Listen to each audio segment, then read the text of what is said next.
EY Production.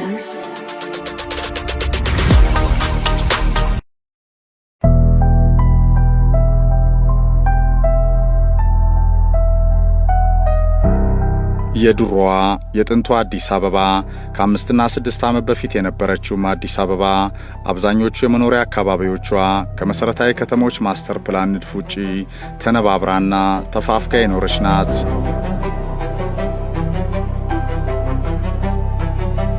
ለአካልም ለአእምሮም እፎይታ የሚበጅ ስፍራ አልነበራትም። በተለይ የስፖርት ማዘውተሪያ እግር ኳስ መጫወቻ ሜዳዎች አሉም የሉም በሚባል ደረጃ የሚታወሱ ናቸው። 1 ሜትር እንኳን ኳስ በቅጡ የማያቀባብሉ የነበሩ የእግር ኳስ ሜዳዎች እንኳ በግንባታ ስም ተነጥቀዋል።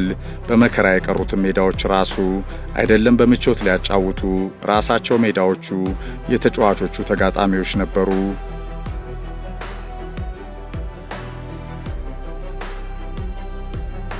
አዲስ አበባም ለልጆቿ የስፖርት ፍቅርና ፍላጎት ጊዜም ቦታም አልነበራትም።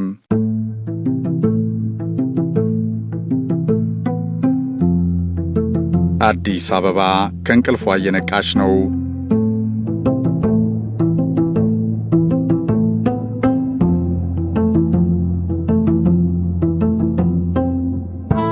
ጀንበር ሞቅ ባለች ቁጥር በቅርብና በሩቅ ርቀትም ጭምር አረንጓዴ የስፖርት ማዘውተሪያ ስፍራዎች ደምቀው መታየትና መፍካት ይጀምራሉ።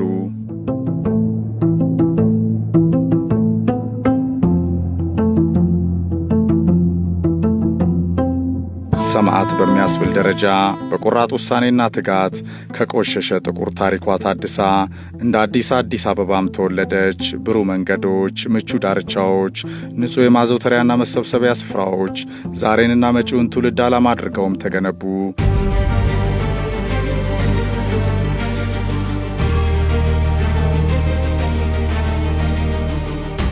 ሰው ከግዙፍ አካል በላይ አእምሮም በውብና ጽዱ መዳረሻዎችም ጭምር ህሊናው እንዲታደስ ሆኖ የተፈጠረ ለመሆኑም አዲስ አበባ አዱገነት እንደ ስሟ ምልክትም ሆነች።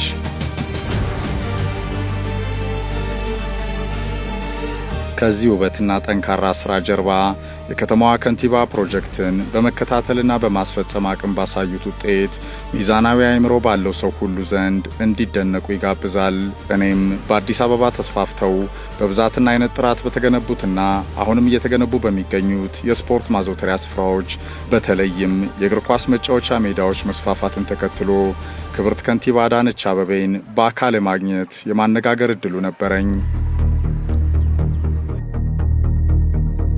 ከልብ እናመሰግናለን። ከውድ ጊዜው በተለይ ደግሞ እዚህ ትልቅ የስፖርት መሰረተ ልማት ላይ ተገናኝተን ከአዲስ አበባ በተለይ ደግሞ የስፖርት ማዘውተሪያ ስፍራዎቻችን በአዲስ አበባ ከየት ወዴት በሚል የውቢት አዲስ አበባ ውብ መልኮች ሆነዋል። የስፖርት ማዘውተሪያ ስፍራዎቻችን አሁን ከደረሰበት ከመጀመራችን በፊት ግን ትናንትና የአዲስ አበባ ሜዳዎች በየቦታው የነበሩት ይታወቃሉ። ትናንት የት ነበሩ? ዛሬ የት ደረሱ? በዚህ ላይ ምን ይላሉ? ከአመለካከት አንጻር ስፖርት ዋናው መሰረታዊ ትኩረት የምንሰጠው አንዱ የስራ ዘርፍ እንደሆነ በስራችን ውስጥ ትኩረት ሰጥተን ለማህበረሰቡ፣ ለወጣቱ፣ ለስፖርት አፍቃሪው ማህበረሰብ ፍላጎትና ክብር የመስጠት ጉዳይ፣ በሌላ በኩል ደግሞ ሀገርንም ሊያሳድግ እንደሚችል እሱን ተገንዝበን በመዋቅራዊ ፕላኑ መሰረት እያንዳንዱ የስፖርት ቦታ ተመልሶ ወደ ስፖርት ቦታዎች እንዲገባ በስፋት ነው የሄድንበት።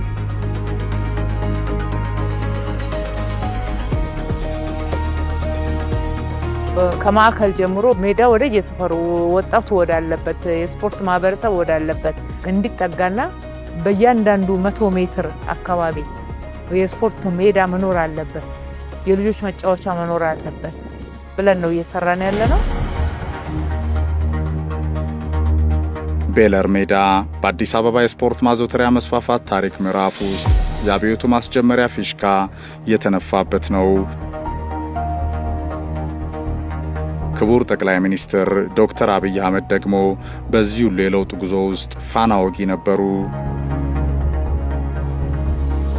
እቺ አነስ ያለች ሜዳ ለረጅም ጊዜ የሰፈር ልጆች የሚጫወቱባት እኛ አካባቢ የምትገኝ ሜዳ ነች። አቧራማ ነበረ።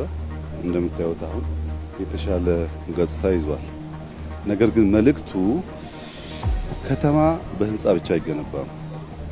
ከተማ በመንገድ በብሎኬት በኢንፍራስትራክቸር ብቻ አይገነባም። እሱም ያስፈልጋል። ለልጆቻችን መዋያ የሚሆን ስፍራ ማበጀት ለአንድ ከተማ ውበት እና ለማህበራዊ ትስስር አስፈላጊነቱ ከፍተኛ ነው። አዲስ አበባ ከተማ ይሄንን ስራ እንደ ምሳሌ በመውሰድ እንደሚያስፋፋው ተስፋ አደርጋለሁ። ልጆች ቤለር አካባቢ ድንጋይ ላይ ከቀይ አፈር ከገረጋንቲ ጋር ሲታገሉ አይተው ራሳቸው መጽሐፍ ጽፈው ሽጠው በዛ ነው መገንባት የጀመሩትና እንደዛ አይነት ስፖርት ሜዳዎችን በየሰፈሩ እንድንገነባ ከዛ ነው የጀመረው። እስካሁን 4 ትናንሽ ስታዲየሞች ያሰራም ቢሆንም በዚህ መጽሐፍ ሽያጭ የሚገኘው ገቢ አዲስ አበባ አስገባው ልክ 100% አዲስ አበባ ውስጥ በየሰፈሩ ያሉ ትናንሽ ስታዲየሞች መልሶ ሰሞኑን በመንሰራበት ስታንዳርድ መስሪያ እንዲሆን አደራ ጭምር ሰጣለሁ። የክቡር ጠቅላይ ሚኒስትሩ የመደመር ትውልድ አደራ በአዲስ አበባ ከተማ አስተዳደር ከንቲባ ክብርት አዳነች አቤቤ መጋቢት 21 2015 ዓ.ም የመሰረተ ድንጋይ ተቀምጦ በ15 ልዩ ልዩ አካባቢዎች በመስፋፋት ግንባታቸው ተጀመረ። በጥቂት ወራት ዕድሜ ውስጥ ተጠናቀው ለአገልግሎት ክፍት በማድረግ የስፖርት ማዘውተሪያ ግንባታው በአይነት ጥራትና ፍጥነት በመዲናዋ አራቱም አቅጣጫዎች እንዲቀጣጠሉ አስቻለ።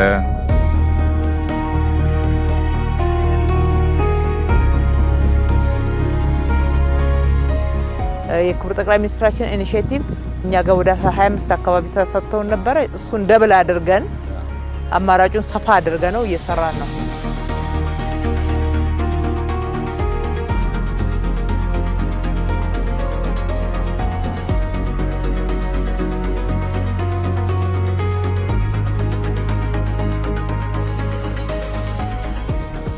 ከቁጥር አንፃር የሚኒ ስፖርት ሜዳዎችንና ትላልቆቹንም ኢንተርናሽናል ደረጃ ያሉትንም አንድ ላይ ስንደምር ከ495 ወደ 2258 ማድረስ ችለናልና ይሄ ደግሞ ባለፉት 7 አመታት ውስጥ በተለይም 5 አመታት ውስጥ ነው በጣም በትኩረት የተሰራውና ይሄው ለአገልግሎት ክፍት ተደርጎ ወጣቱ የሚጠቀምበት አካሉንም አእምሮውንም የሚያዳብርበት ሆኗል።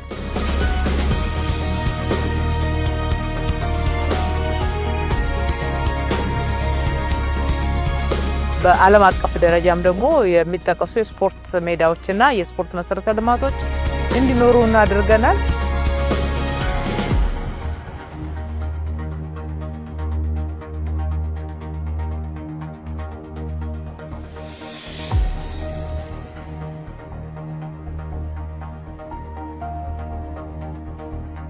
የስፖርት ወዳዱን ወጣትና ማህበረሰብ ደግሞ በሚያነቃቃ የበለጠ ቪዥነሪ እንዲሆን መድረስ ይችላልው ማሸነፍ ይችላልው ሩቅ መድረስ እንዲያልም ሊያደርግ የሚችሉ እንቅስቃሴዎች ተከትለው መጥተዋል። ከሰራን ይከፍለናል እንጂ ኪሳራ የለውም። በጀቱ ጭምር ስለሆነ የሚሰሰተው የበለጠ እናተርፍበታለን እንጂ ኪሳራ የለበትም። ከሁሉ በላይ ትውልድ እናተርፋለን።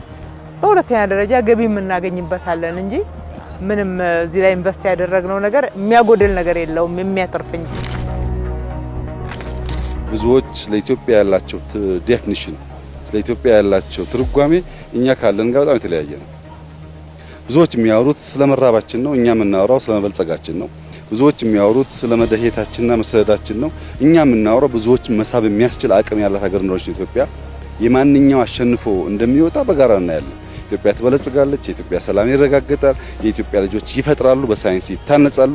የበለጸገች ያደገች የአፍሪካ ኩራት የሆነች ኢትዮጵያን ለልጆቻችን ለማስረከብ ነው የምንጣጣረው። የሚሆነውም እሱ ነው። ልጆቻችን ተጫውተው ጠንክረው በርትተው ሀገር ለመጠበቅ ለመርዳት ለማነጽ የሚበቁ ያድርጋቸው። አዲስ ስፖርት ፓርክ በአዲስ አበባ ከተገነቡ አካታች የስፖርት ማዘውተሪያ አማራጮች መካከል ግዙፉ ነው።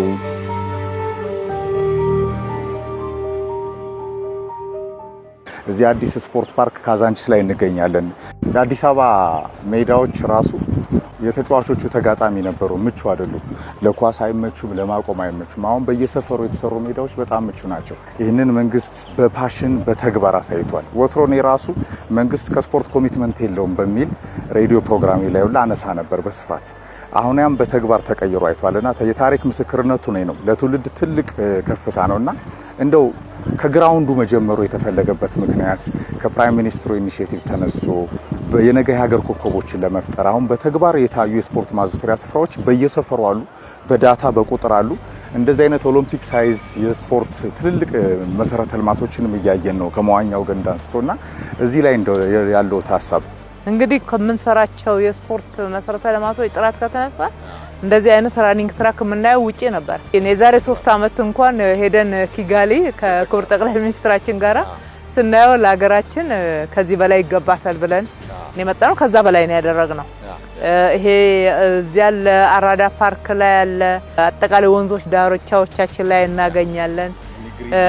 እንደዚህ አይነት በግሪንም በብሉም በቀይም እያደረግን እንደየአካባቢው ቀለም ሁኔታ ተጠቅመናል።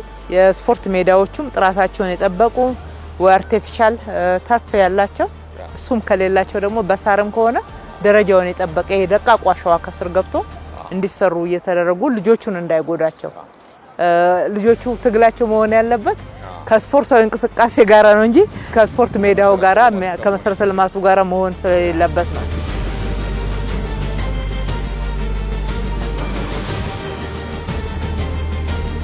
ይሄንን እያየን ያንን ትልቅ ራዕይ ለመተግበር የበለጠ እንድንተጋ ነው የሚያደርገን። አሁንም ሁሉም ቦታ ተደርሷል ማለት አይደለም፣ ገና እንሰራለን። በቅዶቻችን ውስጥ አሉና ይሄ ለሀገር ብልጽግና ጭምር ትልቁ አንዱ በስፖርት ዘርፉ ምርታ እንድናስመዘግብ ሊያደርገን የሚያስችል ስለሆነ ነው በዛ ደረጃ ትኩረት የተሰጠው። በህፃናት ደግሞ አለን። በህፃናት የልጆች መጫወቻዎች በየቦታው እዚህ ጋር እንደምናየው አሁን እዚህ ጋር የህፃናት የመረብ ኳስ አለ፣ የባስኬት አለ፣ እንደገና ደግሞ ያሸዋል እንደዛ አለ፣ ነዋኛ ገንዶ አለ። እነኝ አካታች ልማት ነው። ስፖርቱ ራሱ በስፖርት ሴክተር ውስጥ በስፖርቱ ዘርፍ አካታች እንዲሆን ነው። ህፃናትንም አካል ጉዳተኛንም ወጣቱንም አዋቂውንም እንደየሚያስፈልገውና እንደ ፍላጎቱ እንዲካተት ነው የተደረገውና አሁን የህፃናትን ብቻ ከወሰን በየቦታው እኮ የተሰራው የህፃናት መጫወቻ 5000 በላይ ደርሷል አዲስ አበባ ላይ። ከቅድም ከተናገርኩት የስፖርት ሜዳ የተለየ ነው እሱ ደግሞ ማለት ነው። በዚህ ማዕከል የሀገራችን ሰንደቅ ዓላማ በዓለም አቀፍ መድረክ በክብር እንዲውለበለብ ያደረጉ ጀግኖች አትሌቶች ተሰይመውበታል። ከፍ ያለው ታሪክና አዲሱ ትውልድ በአዲስ ስፖርት ፓርክ በቋሚ መዘክር ተያይዘውበታል። ኢትዮጵያን እንድትከበር ያደረጉ ጀግኖቻችንን ካላሰብን ማንን እናስባለን? የሀገር ክብር ጉዳይ ነው፣ የግለሰብ ጉዳይ አይደለም። ሁለተኛ ትውልዱ እነሱ አይቶ የበለጠ ይነቃቃል። ሀገር የቀደሙትን ስታከብር ቀጣይ ትውልድ እንዲህ አይነት ክብር እንዳለ አውቆ ከራሱ ጥቅም ያለፈ ለሀገር ክብር ጭምር ተግቶ እንዲሰራ ያደርጋል። ተግቶ ሲሰራ ደግሞ ብዙ እናተርፋለን፣ ብዙ የሀገር ክብር እናገኝበታለን፣ ዓለም አቀፍ ተወዳዳሪ እንሆናለን። ይሄንን ታሳቢ ባደረገ ከነ አበበ ቢቅላ ጀምሮ ከነ ምሩጽ ይፍጠር ከነ ማሙ ወልዴ እስካሁኖቹ ውስጥ ከነ ታምራት ቶላ ድረስ ያሉትን በዚህ ቦታ ላይ እነሱም በህይወት ይያሉ ክብራቸውን አገር እንዴት እንደምታከብራቸው ይመለከቱ ዘንድ ሐውልታቸው ተሰርቷል። እዚህ ከተከፈተ ጊዜ ጀምሮ ትውልዱ ህፃናቱ ወጣቱ እየተመለከተ እንዴት ኢንስፓየር እንደሚሆን ስናይ ምን ያህል ትክክል እንደሆን አይተንበታል ማለት ነው። ትውልድ በማነቃቃት የነገ ኮከቦችን በመፍጠር ትናንትና ለምሳሌ ከስፖርት ማዘውተሪያ ስፍራዎች የአዲስ አበባ ታሪክ ይናገራል። የምናውቃቸው ናቸው፣ ምቹ አልነበሩም። አሁን ምቹ ነው፣ በየሰፈሩ መምተዋል። እንደገና እንደዚህ አይነት ጀግኖችን የወርቅ አሸናፊ አትሌቶችን ማክበር ያለ ትናንት ዛሬ ስለማይደርስ ያለ ዛሬ ነገን ስለማይሻገር ከትናንት ስንማር ግን የዛሬ ኮከቦችን ከፍታ ይዞ መምጣት አለበትና ይሄ ስፖርት ፓርክ የነገ ኮከቦችን ለመፍጠር ትልቅ ኢንስፓይሬሽን ነው። ጀግኖችን ማክበር ራሱን የቻለ ጀግንነት ነው። በዚህ አጋጣሚ በእውነት አድናቆቴን ለመግለጽ ነው። አዲስ አበባ ከቀትሩ መልኳ ወደ ወርቃማ የምሽት ብርቅርቅቷ ተሻግራለች።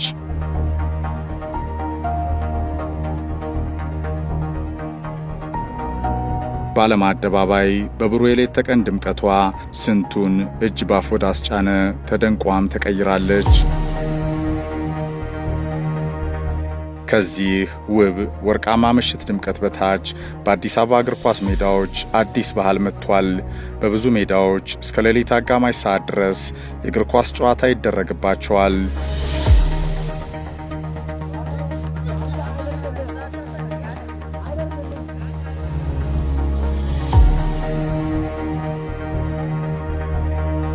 ነዋሪው የኳስ ጥሙ የቱን ያህል ጥልቅ እንደነበር በየቀኑ ቀርቶም ምሽቱን ማሳያ ሆኗል። አሁን መንግስት ከአዲስ አበባ ስቴዲየም አንስቶ እስከ አቃቂ ስቴዲየም ያለውን ነገር በስታንዳርድ የመጨረሻውን ነገር ለመስራትም እየጣረ ነው። ከግራውንዱ እየሰራ ነው። የቱሪዝሙን መሳብ ይችላል። ዓለም አቀፍ ግራንድ ፕሪ ውድድር በ2027 የወርቁን የመጨረሻውን የጎልድ ሌቭሉን ውድድር እንድናመጣም አድርጓልና ስፖርትን ከቱሪዝም አንጻር እንዴት ያዩታል? ስፖርትን ከቱሪዝም አንጻር በሁለት መንገድ ነው እያየን ያለነው። አሁን ከተማችን እኛ ያሰብነው በስፖርት ምክንያት ወደ ከተማችን የሚመጣው ቱሪዝም ፍሰት በጣም ጥሩና ትልቅ እንደሚሆን ታሳቢ አድርገናል። አሁን ኮንፈረንስ ቱሪዝም ነው ብዙ ጊዜ የሚታሰበው፣ ግን ስፖርትም ነው። ገና ከመጀመሪያችን እኮ አይተነዋል። አሁን የግራንድ ፕሪው የአንድ ቀኑ የብሮንዙን ስናካሄድ ያ ሁሉ እዚህ ከተማ የነበረው እንቅስቃሴ መብላት፣ መጠጣት፣ መጎብኘት፣ ትራንስፖርቱን፣ ሆቴሎችን፣ የተለያየ አገልግሎት የሚሰጡ የኛ ዜጎች ገቢ ያገኙበታል፣ ስራ ያገኙበታል፣ ይነቃቁበታል፣ ደግሞ ክብር እናገኝበታለን።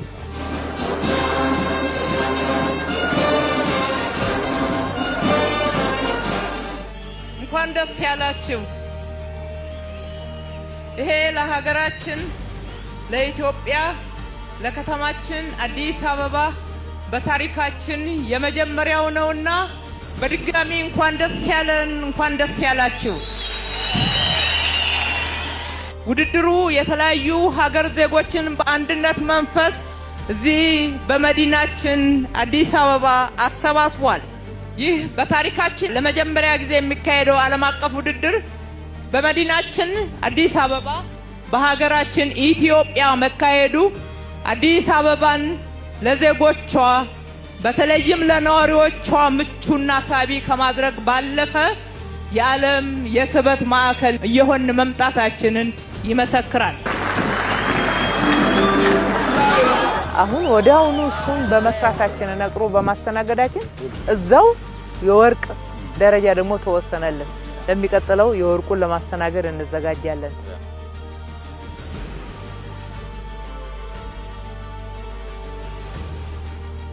ከኮሪደር ልማቱና ከወንዝ ዳር ፕሮጀክቱ ጋር ስፖርት ትልቁን ጸጋ በረከት አግኝቷል። አሁን ድራይቭ እያረኩ ሲሄድ በከተማው ሌሊት ላይ የሚጫወቱ ማህበረሰቦች ነው ያለው፣ የውጭ ሀገር ዜጎች ነው ያለው፣ ጤናቸውን የሚጠብቁ ያለው።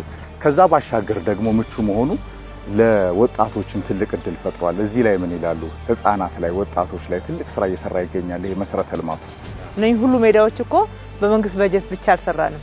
በርካታ ባለሀብቶችን አሳትፈናል። በየአካባቢው ለአካባቢያችሁ ይሄው መሬት አቅርበናል። እኛ ውሃ፣ መብራቱን የመሳሰለውን እኛ እናስገባለን፣ እናንተ ሜዳውን ስሩላቸው እያል በጋራ ሰርተናል። ይሄ ቪዥኑ ምንድነው? በ10 ዓመት ውስጥ ባለው ይፋ እንደተደረገ ኢትዮጵያን በአሸናፊነት በዓለም አደባባይ ማውጣት ነው።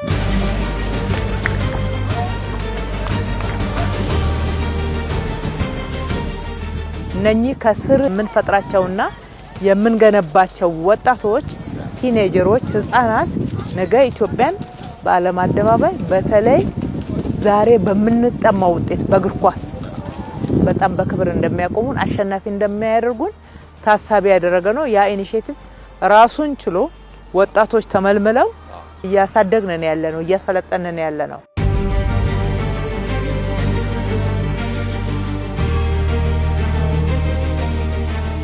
ዘንድሮም ታዳጊዎች እኮ ለአፍሪካ ዋንጫ ያለፉት እነሱ እዛ ውስጥ 17ቱን ወጣቶች አስተዋጽኦ ያደረገችው አዲስ አበባ ናት። እንደ ሀገር ከተመረጡት 25ቱ 17ቱ የአዲስ አበባ ልጆች ናቸው። ከዚህ አዲስ አበባ እንደዛ ማለት ነው። ስለዚህ በሰራንበት ቦታ ፍሬ አለ ማለት ነው፣ ውጤት አለ ማለት ነው።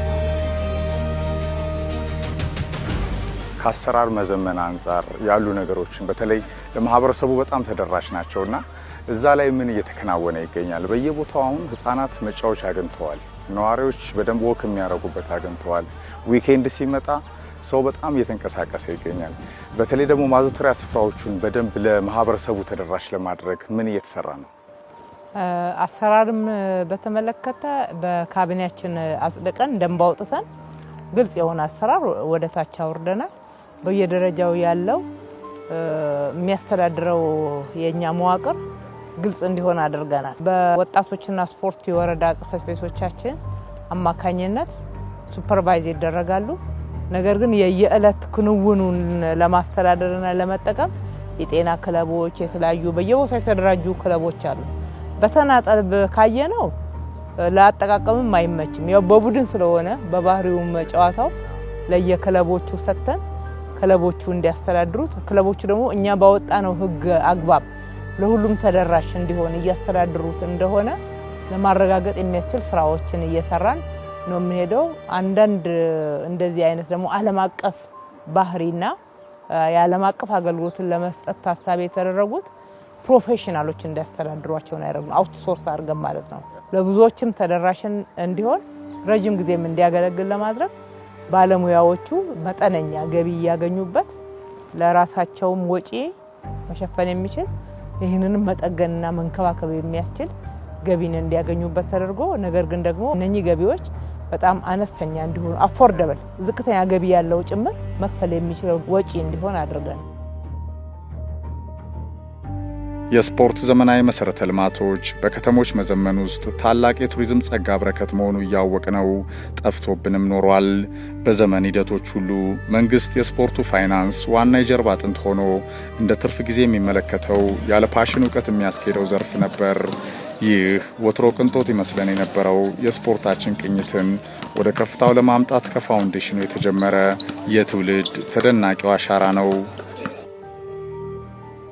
አሁን ዛሬ ቦርቀው አካልና አእምሯቸው እንዲዳብር አድርገን ማሳደግ፣ ሁለተኛ አስፓየር እንዲያደርጉ ወደፊት እንዲህ መሆን ይችላልው ቪዥን ኖሯቸው ማደግ እንዲችሉ ለማድረግ ያለመ ነውና ከዛ ካልጀመርን ያልዘራነውን በኋላ ከየት እናጭዳለን? አይታጨድም።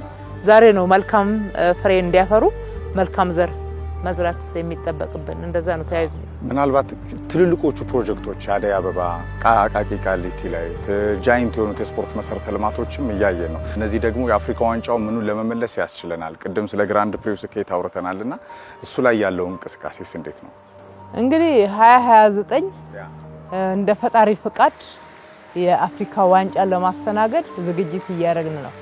ለዚህ ነው አንድም አደይ አበባ ስታዲየም ዙሪያ ላይ በኮሪደር ልማት አካባቢውን በማሳመር መንገዶችን በማስፋት የሳይክል መንገድ፣ የእግረኛ መንገድ እዛ ስፖርተኛው ሲመጣና ተመልካቹ እንደ ልቡ የሚበላው የሚጠጣው የሚጠቀምባቸውን ግብአቶች ማግኘት እንዲችል አካባቢውን በደንብ መልሰን እየገነባ ነው ያለነው። ስታዲየሙም እያለቀ ነው። በሚገርም ሁኔታ በሚገርም ጥራት እየተጠናቀቀ ነው ያለው። እሱን እንደሚታወቀው ፌደራል መንግስት ነው ፋይናንስ የሚያደርገው የሚያሰራው። እኛ እንደ ከተማው በተጨማሪ በተመሳሳይ ዓለም አቀፍ ስታንዳርዱን የጠበቀ ስታዲየም አቃቂ ላይ እየሰራን ያለ ነው። እሱም በመጠናቀቅ ሂደት ላይ ነው ያለው። አዲስ አበባ ስታዲየምን ስንጨምርበት፣ አበበ ቢቂላን ስንጨምርበት እነዚህ ትልልቅ 4 የስፖርት ፋሲሊቲዎች የስፖርት ሜዳዎች ስታዲየሞች አዲስ አበባ ላይ ብቻ ይገኛል ሲባል ቀጥሎ የ2029 አፍሪካ ዋንጫን ብቻ አይደለም ብዙ እንጠብቃለን ማለት ነው። ኢትዮጵያውያን የአፍሪካ እግር ኳስ ጨዋታ በመጣ ቁጥር ያዝናሉ፣ ይተክዛሉ፣ ይተቻሉ። ለምን? የኢትዮጵያ ብሔራዊ ቡድን በእንደዚያ ባለው መድረክ ልክ እንደ ሩጫው ስመጥር ስራ ሲሰራ ስለማያዩ ዛሬ በእርግጠኝነት ነግራችሁ የዛሬ 10 ዓመት ቢበዛ የዛሬ 10 ዓመት የኢትዮጵያ ብሔራዊ ቡድን በአፍሪካ ውስጥ አስደናቂ ስራ ሰርቶ እኛም እንደሌሎቹ የምንተክስ ሳንሆን በአፍሪካ መድረክ በዓለም መድረክ በልጆቻችን የተካነ ብቃት የምንኮራበት ጊዜ ይመጣል። ይሄ ምኞት አይደለም፣ በስራ የተገለጠ ነው። አዲስ አበባ ላይ ስታዲየሞች ገንብተናል። በየሰፈሩ እንደምታዩት። ለምን እሱን ሳትሰራ ቴሌቪዥን እያየ ብትቆጭ ከቁጭት ባሻገር ውጤት ልታይ አትችልም። ፋውንዴሽኑን ብትሰራ ግን ነገ ለውጥ ይመጣል። ለዚህ ነው መንግስት ዛሬ ላይ ሆኖ ነገን የሚተልመው። የዛሬ 2 ዓመት 3 ዓመት ባይደርስልኝ 5 6 7 10 ዓመት ላይ ኢትዮጵያ ጠንካራ ቲም እንዲኖራት ዛሬ ኢንቨስት ማድረግ አለብኝ ብሎ መንግስት ይሰራል።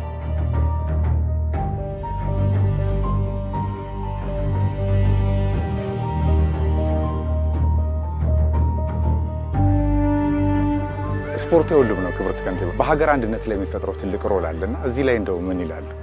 እንግዲህ ስፖርት ፍቅር ነው። ስፖርት አብሮነት ነው። ስፖርት ሁሉንም የሚያግባባ ቋንቋ አለው። አይደለም በእኛ በሀገር ውስጥ ያለነውን አንድ ዜጎች ይቅርና ያለ ዜግነት ወሰን ዓለምን ያግባባ እዚህ ተቀምጦ ማንቸስተር፣ አርሴናል ስንት ነገር እንሰማለን አይደለ? በከፍተኛ ፍቅር በቃ ቲፎዞ እስከመጣላት ድረስ የሚደርስ የስፖርት ቋንቋው ሁሉንም የሚያግባባ ስለሆነ ነው። ስፖርት ደግሞ ወዳጅነት ነው። ስፖርት ፍቅር ነው። ስለዚህ ስፖርትን የምናጠናክርበት አንዱ ምክንያት እኮ ይሄ ነው። በህዝባችን መካከል አንድነትን ስለሚያመጣ፣ ማህበራዊ መስተጋብርን ስለሚያጠናክር፣ ስለሚያተዋውቅ፣ ስለሚያፋቅር፣ ስለዚህ ሁሉንም የሚያግባባ ስለሆነ ትልቁ ልንጠቀምበት የሚገባው ዘርፍ ነው። አንዱም ትኩረት የሰጠንበት ምክንያት ይሆን። በመጨረሻ እንደው እንደ ባህል እየታየ ነው መንቀሳቀስ፣ ስፖርቱ ምኑ በደንብ እየታየ ነው። ለማህበረሰቡ የሚያስተላልፉት መልእክት እንግዲህ ለወደፊት በአካባቢያችን አካልና አእምሯችንን ለማዳበር ብቻ አይደለም እነኚህ ስፖርት መሰረተ ልማቶች የሰራ ነው። እንደ ዓለም ብቁ ተወዳዳሪ ለመሆን ነው። ተወዳዳሪዎችንም ለማፍራት ትልቅ ራዕይ ይዘናል። ያን ራዕያችንን ለመተግበር የሁሉም ተሳትፎ ያስፈልጋል። መተባበር፣ ተጨማሪ መስራት፣ ተጨማሪ መፍታት ብቻ ሳይሆን የሰራነውን መንከባከብ፣ መጠበቅ፣ ልጆች በሚገባ እንዲጠቀሙበት ማስቻል፣ ወጣቶች በሚገባ እንዲጠቀሙበት ማስቻል፣ መደገፍ፣ ማበረታታት ከሁላችንም ይጠበቃልና ትልቁ በስፖርት በኩል ልቀትን ለማምጣትና ዓለም አቀፍ ተወዳዳሪ ለመሆን ያለምነውን ህልም በጋራ ማሳካት እንችል ዘንድ ሁላችንም እንተባበር፣ አብረን እንስራ ማለት ወዳለው ኢትዮጵያ ከልብ አመሰግናለሁ። እግዚአብሔር ያክብርልኝ። በአመስጋይ ልብ በዲሲፕሊንና ቅን አገልግሎት ከተደገፈ ይሄ መንገድ የታሻግሮ ሊያደርሰን እንደሚችል ለመገመት አያዳግትም። ሕፃናትና ታዳጊዎች ላይ መስራት ነገ ላይ መስራት ነው። ጉዞ ፈታኝና አድካሚ ቢሆንም ውጤቱ ግን በላቀ ከፍታ ላይ በልጽጋ እንድናይ በምንናፍቃት ሀገራችን በጎ ጣፈንታ ላይ የሚወስን ለትውልድ የሚተላለፈው ታላቁ ሕያው አሻራ ነው።